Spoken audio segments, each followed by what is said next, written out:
local all morning. You're watching Fox 61 Morning News. Now at 6, a man is dead after a shooting in Hartford last night. This is the second deadly shooting in the city this week alone. We'll share what police are saying in just a few minutes with a live report. But first, we want to say good morning to you. It is Friday, March 13th, the second Friday the 13th in a row. We have one in February, so let's keep it going. Hopefully it brings some luck, right? Glad you're let's hope. Glad you're with us here on Fox 61 and Fox 61 Plus. I'm Bridget Piorlo. And I'm Glenn Kittle. Meteorologist Rachel Piscatelli standing by. She's not superstitious, but she's just a little bit stitious. Just a little. Just a little. Just a little. No black cats walking in front of me. No. But wearing all black on Friday the 13th. Yes, Rachel, what are you doing? Unplanned. You're asking for it. Honestly, these groggy eyes just grabbed the first thing they saw this morning because I forgot to pick out my clothes last night. 40s return today. Chilly conditions as we head through the afternoon. We are much colder than this time yesterday, anywhere from 15 to about 28 degrees colder, so a drastic difference and what it feels like outside, and we certainly will feel every bit of that difference. 26 degrees right now in Torrington. It's 29 in New Milford, 28 in Waterbury, sitting around 30 degrees in Chester, and 27 in Union. So I guess it's back to reality. Winds are out of the northwest 5 to 15 miles per hour. With those winds that are gusting a little bit higher, we are taking that real feel down to the teens and the middle 20s in spots. 19 degrees in Waterbury. It feels like 24 in Meriden. It feels like 22 for the kids at the bus stop. Satellite and radar picture, though, scanning the state, dry conditions. We are expecting to start off the morning with mostly sunny skies once that sun comes up, and just about an hour and a couple of minutes here. And then we have cloudy skies for the ride home for the kids as temperatures move to around 40 to about 41 degrees. So those clouds begin to increase over time. And while there could be maybe a stray snow shower or brief shower later on today, I think overnight tonight into tomorrow is when we're going to bring in the opportunity for a few scattered showers prior to daybreak tomorrow morning. We will feel like the upper 20s and lower 30s, so wind chill will be a factor today with those breezy conditions. Heading through the day tomorrow, winds are expected to pick up, gusting closer to 30 to 35. So while our highs will be in the upper 40s, it'll feel much colder than that, a mix of sun and clouds. Winds back off for our Sunday, although clouds do increase. That is ahead of an opportunity for some rain on Monday. More details on that coming up in just a bit. As we check in with the roads this morning at 6:02.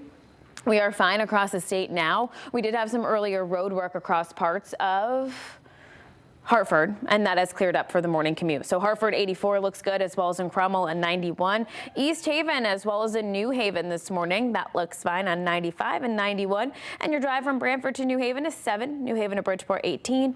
And New Haven to Old Saybrook is a nice 28-minute drive. Bridget and Glenn. All right, Rachel, thank you. Well, at 6:03, we have developing news this morning. A man is dead after a shooting on Albany Avenue near Edgewood Street. This happened last night. Yeah, it's the third shooting incident this week, and Fox 61's Kayla Cade is live in front of Hartford Police Department with what we know about this latest tragedy. Kayla?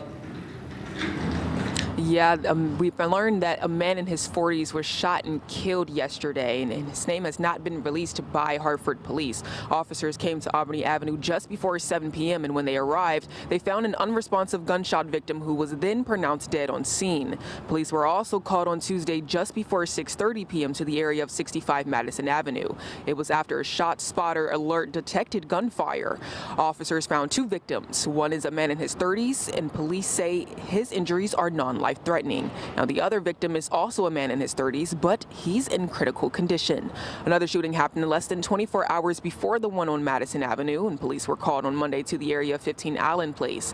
The victim, who we now know as 42-year-old Christopher Shannon, was found unresponsive on the road. He was pronounced dead after being taken to the hospital. And if you have any information on these shootings, you are urged to contact the Hartford Police Tip Line. In Hartford, Kayla Cade, Fox 61.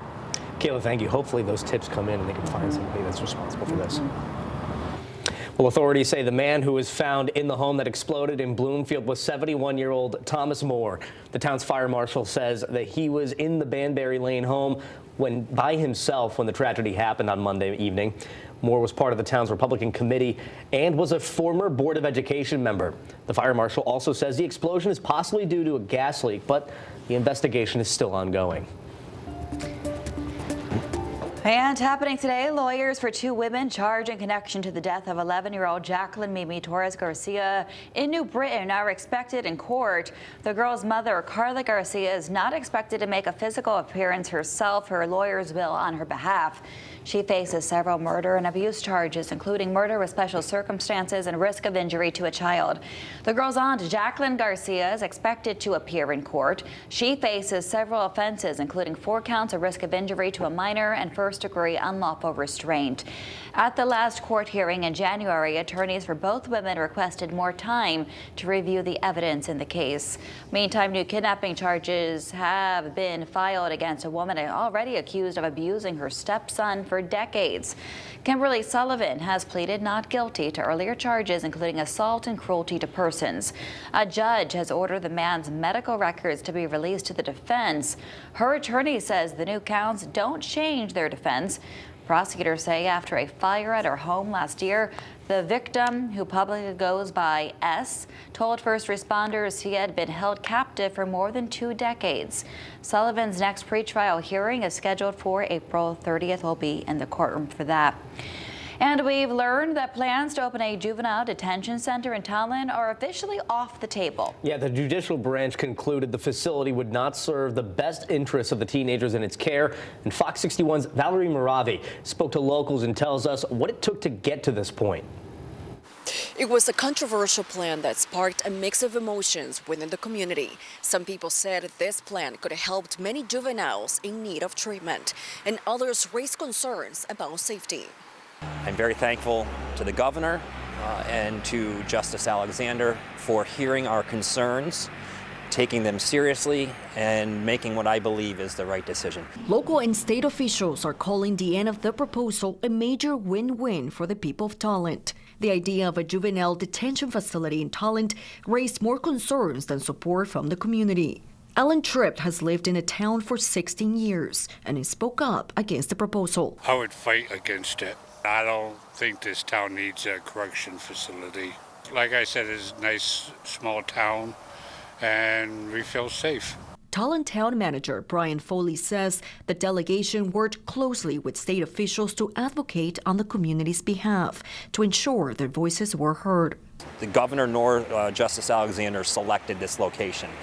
It was selected by others in the state. They realize this is not the best location. We understand the need for a region's program and how important it is to our juvenile justice system.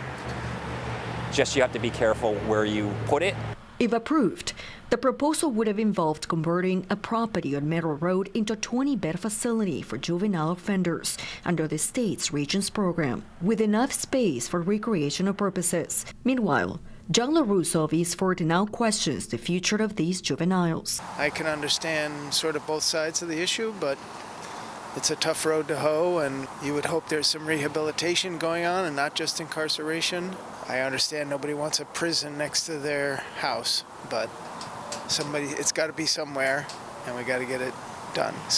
Well, the judicial branch is now looking for another place to build a facility. Foley says that area is still available for other potential developments. The area that this was going to be in is zoned for businesses and multi-use type facilities that would bring jobs and people into our town to enjoy our center of town. And that's what we're looking for going forward. Now, Foley emphasized future developments and improvements are always top priority for the town. In Tallinn, Valerie Moravi, Fox 61. An inmate has died at the McDougall Walker Correctional Institution in Suffield yesterday morning, the second reported death there in less than a week. The prison has been in lockdown for the investigation. The Department of Corrections says an inmate told staff his cellmate was unresponsive and lying on the floor near a pool of vomit. The man, 29-year-old Christopher Root, was being held on a strangulation charge. The state medical examiner is now looking into what caused his death. And officials have identified the man who drove his car into one of the nation's largest Reform synagogues in West Bloomfield, Michigan. The Department of Homeland Security confirms the suspect is 41-year-old Ayman Mohammed Ghazali. DHS says Ghazali is a naturalized citizen born in Lebanon. The attack happened in a suburb of Detroit. Federal investigators say it is being treated as a targeted act of violence against the Jewish community. Officials say Ghazali drove through the synagogue's doors and into the hallway before the vehicle caught fire. And officials say Ghazali was armed with a rifle and was killed by security. There's a childhood center in the synagogue, and thankfully no one was hurt. However, one security officer was hit by the vehicle, and 30 law enforcement officers were treated for smoke inhalation. And the FBI is leading the investigation, and they're looking into the suspect's past now and what motivated him to attack a synagogue. And we have breaking news this morning. The U.S. military says 4 of 6 crew members aboard a U.S. refueling aircraft that crashed in western Iraq have died. It comes as Iran is going after ships in the Persian Gulf and the Strait of Hormuz. More than a dozen have already been hit. Iran state-run media says it struck the U.S.-owned vessel with explosive-laden boats and drones and is one of 2 oil tankers blown up by Iranian forces near the Iraqi port of Basra overnight. Iran has attacked 16 ships since the conflict began. UK Defense Secretary John Healey says he's seen reports that Iran has already begun laying mines in the Strait of Hormuz. Here at home, the conflict also appears to be coming at a high cost. The price for a gallon of regular gas in Connecticut is $3.52. That is up 2 cents from yesterday and 35 cents from a week ago. When compared to this time last year, gas is up 51 cents. In the meantime, Governor Lamont says he might propose a 1-month gas tax holiday. It could drive prices down by as much as 25 cents a gallon. Before drivers can expect relief here, lawmakers need to come to an agreement at the Legislative Office Building. But as of yesterday, it's a conversation that some legislators say hasn't even officially been brought to the table yet. While Republicans say they are open to any type of relief, there needs to be a more permanent solution. They believe the state is overlooking years of issues of affordability.